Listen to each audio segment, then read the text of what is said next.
Allez, bonjour à tous et bonjour à toutes. Nous sommes le lundi 7 novembre et il est 9h30 du mat. On va faire une analyse, comme d'hab, un game plan sur la semaine.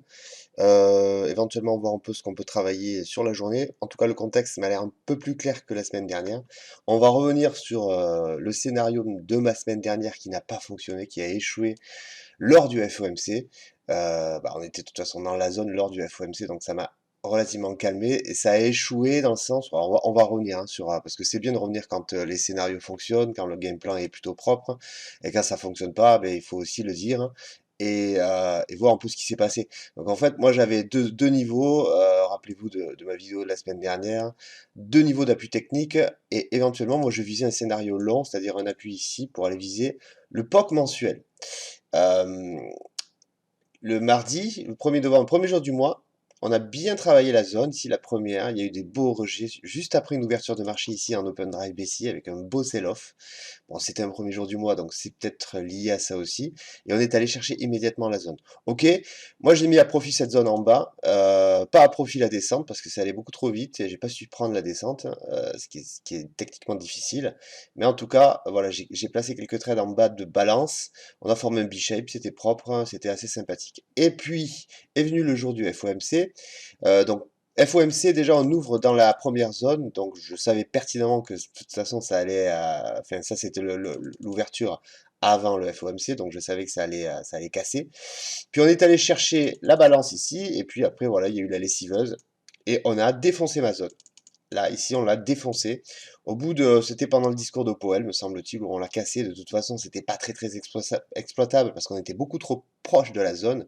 Il y a des zones hein, comme ça qui sont stratégiques que les market makers, pas les market makers, certains institutionnels vont chercher pendant des news ou des stats. Mais là, on était beaucoup trop près, quoi. Donc voilà, ça a été complètement débordé. Et moi, je regardais quand même ce qui allait se passer les jours suivants ici en bas de balance, parce que je m'étais dit peut-être on va rentrer dans un travail d'enchère dans cette partie-là, et ça n'a pas été le cas, quoi. C'est-à-dire qu'on a le lendemain, pardon, enchéri complètement à la baisse.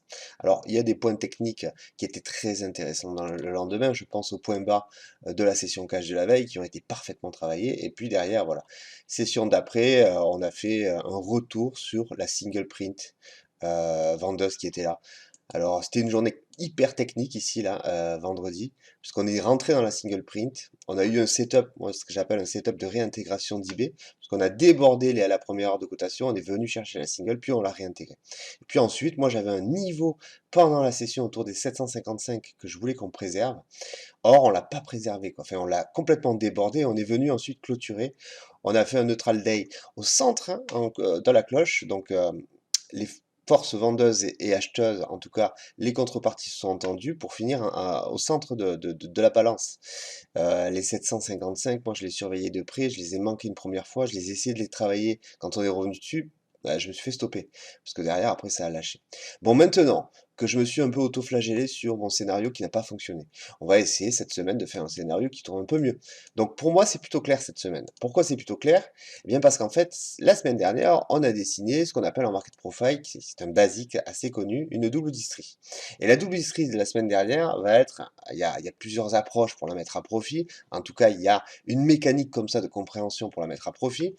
Et quand il y a une double distribution comme ça, plutôt nette et propre en semaine, ben on a de quoi faire, nous, en tant que market profiler, pardon, on a de quoi faire quand même en termes de visibilité de scénario. Alors moi, je vais vous donner les bornes, le contexte et peut-être un game plan.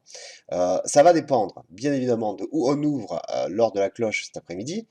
Mais si on ouvre à l'intérieur, là, on est en train de travailler en session Europe pour rentrer dans la balance, alors ça va être intéressant de surveiller des niveaux stratégiques. Parce que si on ouvre à l'intérieur, l'idée, c'est que quand même, on fasse du comblement.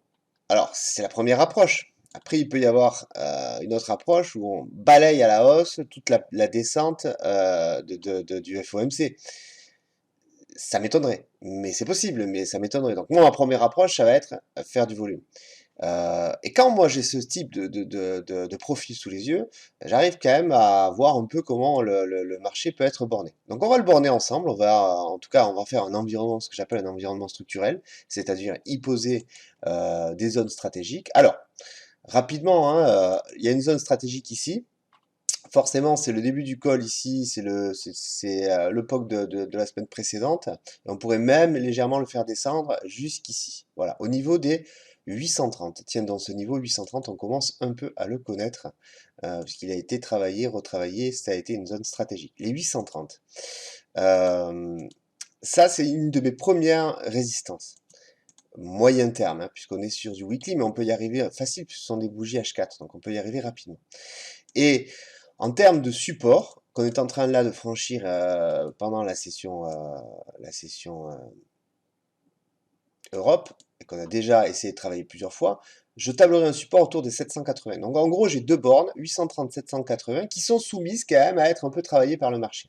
Après, il y a des extensions possibles. On peut bien évidemment étendre jusqu'à 884, là-haut, le POC de la semaine dernière, qui est une extrême, à mon sens, et que si on y va d'une manière assez agressive et rapide avec vélocité, alors il peut y avoir des rejets. Et il peut y avoir une stratégie de fading qui peut être posée autour de ça.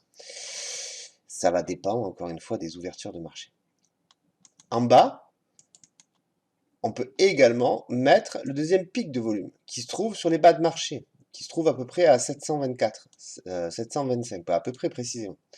Donc en gros, là, rapidement, je viens en 4 clics de structurer mes zones qui pourraient éventuellement faire office de réjection, de support, et puis de travail d'enchère, de comblement. Maintenant, je vais descendre sur le daily, donc on va s'intéresser à la journée du jour, mais surtout aux journées qui vont arriver. Moi, concrètement, sur Twitter, je l'ai marqué rapidement, j'ai dit que vraiment la zone des 755, en fait, c'est cette zone-là, ici, là, elle est stratégique. Euh, et là, il semblerait qu'on arrive à la tenir. Mais il peut y avoir pendant la session des retours à niveau. Pour moi, ces retours-là sont quand même à mettre à profit. Parce que tant qu'on tient l'équilibre ici, alors il y a quand même de fortes probabilités qu'on reste quelques jours, voire la semaine, à l'intérieur de cette balance, voire la semaine. Alors, je mets des gros guillemets parce que si nous devions rester la semaine à l'intérieur de cette balance, admettons qu'elle parte d'ici et qu'elle monte jusqu'à là, alors nous aurions une semaine en termes d'amplitude, c'est-à-dire de haut en bas, qui nous donnerait à peu près 117 points. 117 points, ça me paraît un peu léger en termes d'amplitude. Pourquoi? Mais simplement parce que les amplitudes précédentes sont quand même aux alentours des 230, 180, 187, 248 et 223 pour l'amplitude de la semaine précédente. Donc 117, ça me paraît pas être un scénario. Donc il est possible quand même qu'on sorte de la balance. Et si nous devions sortir de la balance, alors pourquoi pas cette fois-ci, j'insiste avec ça, mais aller chercher mon POC mensuel qui se trouve ici, à 947. Ici, 947.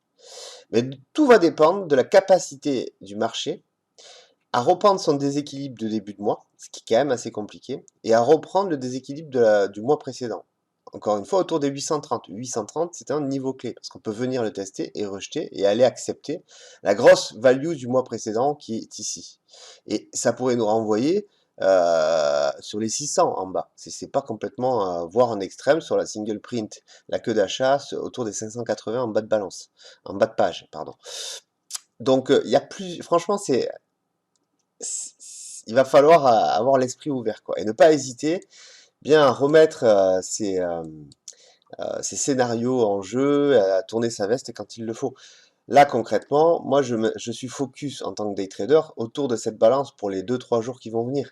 Mais j'ai peur quand même qu'on reste pas toute la semaine. Je disais ça juste avant, là, mais j'ai quand même de forts doutes qu'on casse. Alors, soit pour aller chercher le haut de balance ici, ça voudrait dire quand même qu'en mensuel, on a repris le déséquilibre. Et si on bute par contre autour des 830, voire en extension ici, les 847, alors là je mets pas tous les niveaux day trade parce que sinon la vidéo durerait une éternité parce qu'il y a des niveaux day trade à tracer, des zones, etc.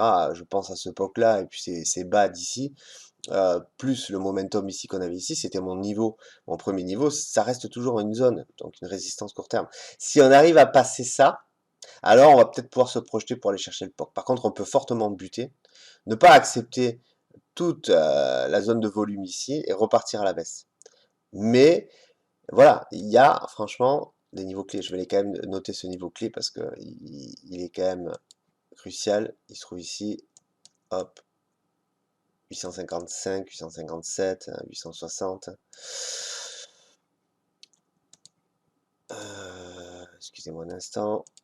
Je le mets en vert, c'est un niveau daily, mais qui reste quand même assez clé. Moi, je pense que ce niveau, faut que on va le monter un tout petit peu sur les bas, ici, là, les bas du FOMC.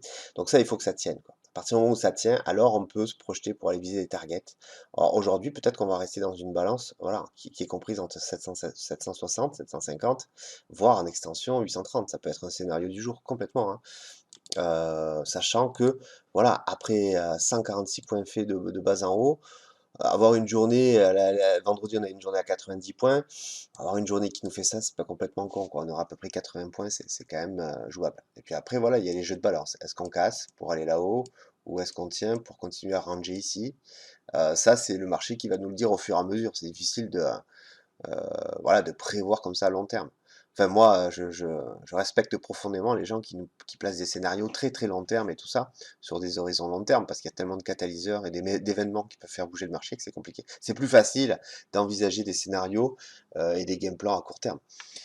Euh, donc voilà, pour récapituler, éventuellement cet après-midi, c'est pas un conseil d'achat, mais voilà, ça peut être intéressant de travailler autour de cette zone sur des longs pour aller chercher ça.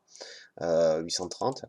Et quand on arrivera sur 830, peut-être en excès 845, mais quand on arrivera dans cette zone, alors on va se méfier. Méfier qu'il n'y ait pas une respiration, voire qu'il n'y ait pas voilà, complètement en repli, on casse, et puis là, après, on va chercher les 600.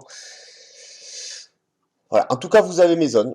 Elles sont, j'espère, plutôt claires. Vous avez l'enjeu de la semaine, quand même. C'est vraiment cette double distribution qui me paraît quand même assez propre, assez nette. Tac, tac. Excellente journée, la vidéo fait 11 minutes. N'hésitez pas à me dire si ça vous a plu et à liker. Je vous dis à la prochaine. Ciao.